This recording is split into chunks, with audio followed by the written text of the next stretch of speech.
All right, guys, welcome back into another NFL DFS video. Just going to be getting into a quick final thoughts video here for the main slate, for the Sunday slate.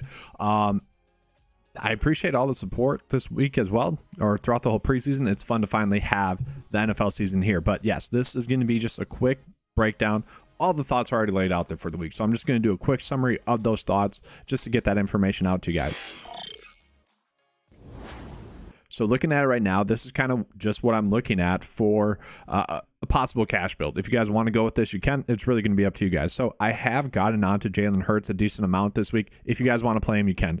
I love JT. I love paying up for JT. He makes a lot of sense. He should be a stellar play. And then I really love Austin Eckler. We are seeing, for some reason, Christian McCaffrey is being a lot more higher owned than Austin Eckler. Like, look at the difference here. So Austin Eckler 12%, you got Christian McCaffrey at 21%, basically the exact same play, except for the fact that you got Austin Eckler cheaper.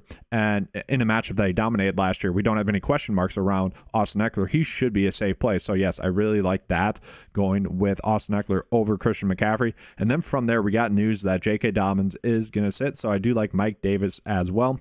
So Mike Davis, you'd probably want to put him into the running back spot just because he doesn't have that afternoon game.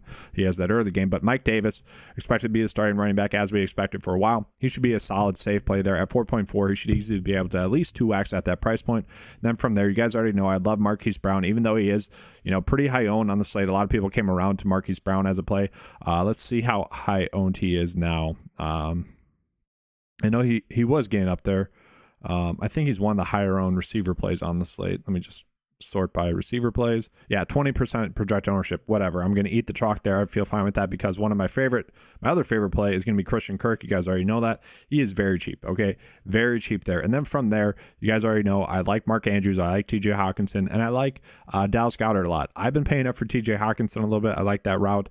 And then from there, I have been going with Bears D. The field is very rainy, so I'm just going with Bears D. I already thought they would be a stellar kind of low-owned, solid defensive play on the slate.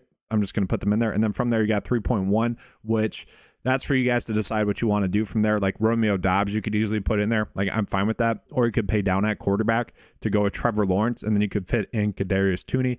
Both are going to be fine routes that you can go with.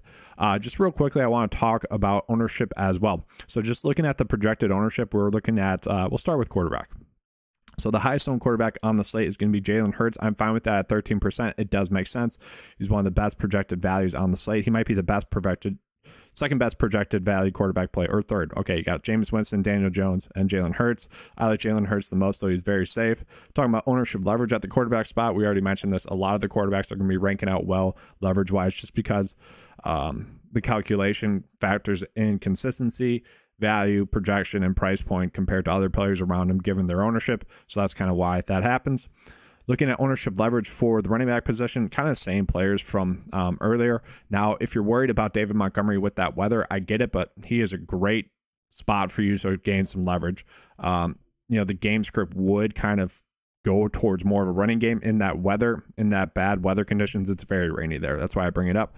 So yeah, I like David Montgomery, but we can see Jonathan Taylor. He was one of the kind of more over-owned players on the slate. Now at 17 projected ownership, he ranks out really well leverage-wise. Like, you can gain some good leverage on JT now, given the fact that his ownership isn't too high. At 17% projected ownership, that should be higher. So it's a great chance. Obviously, Austin Eckler, one of the best running back plays on the slate. He is a little bit lower owned, especially compared to someone like Christian McCaffrey, who is definitely a little bit too high owned. And Saquon Barkley, yeah, he's an easy fade, I think, this slate. Looking at tight ends, they're going to be ranking out well leverage-wise. You got Mark Andrews, TJ Hawkinson, Darren Waller, Dallas Goedert. I'm fine with that. Then receiver plays, just looking at ownership leverage as well. Debo, going back to the weather, I don't know if you exactly want to chase that, but, he would be someone ranking out well weather-wise. You got Deontay Johnson with that shoulder injury. People are not wanting to play him. Just looking at total projected ownership, Marquis Brown, number 1, Michael Pittman, number 2, Justin Jefferson, number 3, and I actually like Adam Thielen a lot more than Justin Jefferson on the slate. Jefferson's going against Jari. The Packers defense is pretty solid there, and it's just go with Adam Thielen's a great receiver too. People are forgetting about Adam Thielen in a little bit easier of a matchup. I like him a little bit more than I do Jefferson. From there, no real shocks. So the last thing that I want to do, or I got two more things that I want to show you guys. So one of the last things I want to do is show you guys the lineup builder here. Okay. If you're going to enter 150 lineups, this is kind of the process that I went with on the lineup builder. And some people that just joined were wondering about this. So let me just show you real quick. So you can go into settings, and I set my max exposure to 30%, and I wanted flex and eligible at the tight end position.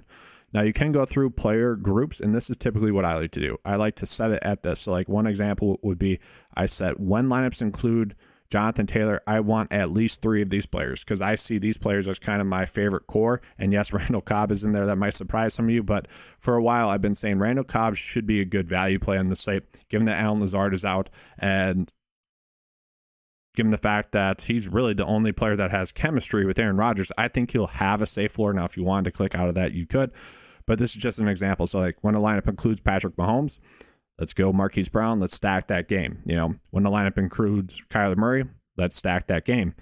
And then I just want this to be like that because I don't want Andy Isabella and Greg Dortch in the same lineup because they could be values on the site as well.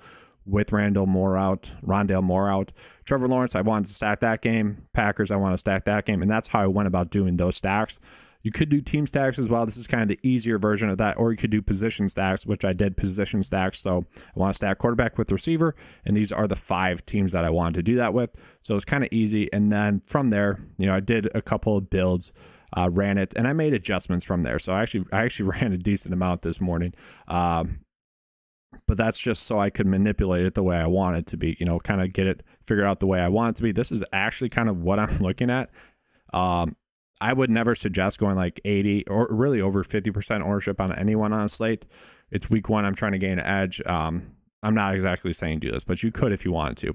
And then just kind of final statistics from it. You know, average points 152, probably a little bit aggressive there. Max points 163. You know, that's probably a little less aggressive. That's not really that aggressive. You can see the amount of teams I have. I have 13%.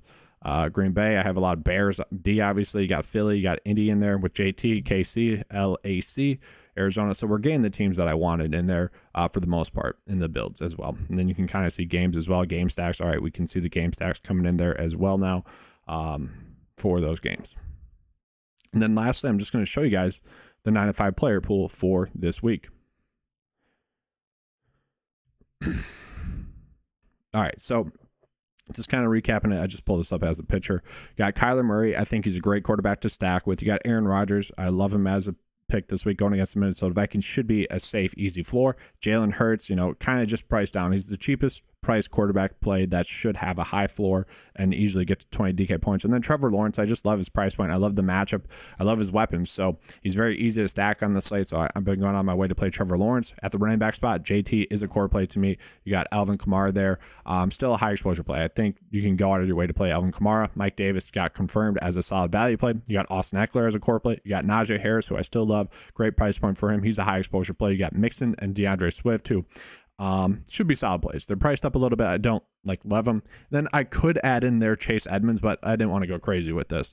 At the receiver spot, you guys already know I love Christian Kirk. You guys know I like Randall Cobb. Man, Randall Cobb is either going to make me look like a genius or a complete idiot in week 1. This is one of those like bold takes that either make you look really good as an expert or analysis, if you will, content creator, or just stupid. So let's go, Cobb. I need you. But Romeo Doubs as well, great value. You got Sammy Watkins as well with Allen Lazard out. Marquis Brown, core play. Elijah Moore, great price point. Kadarius Toney, still not too like chalky. I think he's a high exposure play. He should do really well. And then I do like Greg Dortch over Andy Isabella, value-wise in that game if you want to chase it. You got AJ Green you could go with as well. Dotson there for the Washington Commanders should be a fine play. Adam Thielen and Marvin Jones. Tight end-wise, you guys know. Mark Andrews, TJ Hawkinson, Dallas Goedert, and Brevin Jordan. The Houston Texans tight end is a solid value. At DM going Chicago, the Saints, and Indianapolis. All right, that's all I have for you guys. Just a quick 10-minute video giving you my final thoughts on the slate. Let's have a good slate. And as always, guys, let's keep cashing.